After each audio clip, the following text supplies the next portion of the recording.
So guys, naglalakad kami today kasi naubusan kami ng gasolina. And tignan naman pero yung view, super ganda, diba, diba? Yan mga bakla, ang ganda ng view pero. Yan, nagpicture-picture pa ako dyan, hindi ko lang pinakita. And yan guys, naglalakad kami kasi naubusan kami na naman ng gasolina. And yan, nag-aaway yung dalawa doon. Tignan yan, nagtutulakan sila ng tricycle.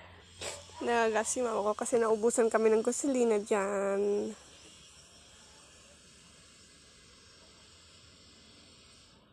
Hinihingal na ako dyan guys. Tignan mo lang yung dalawa. Nagtutulakan kasi.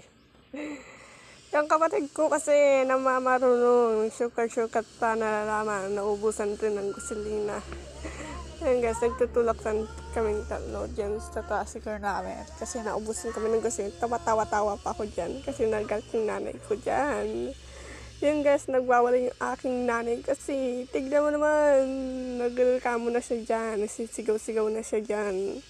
Pero guys, kahit ganun, kinaya niya pa rin yung kalayuan ng aming nilakad para makarating doon sa bahay namin. Yan, sabi, paganda-ganda ko dyan, papisil-pisil, ganda-gandahan, naglalaro naman tayo ng ganda-gandahan. So yan guys, yan lang.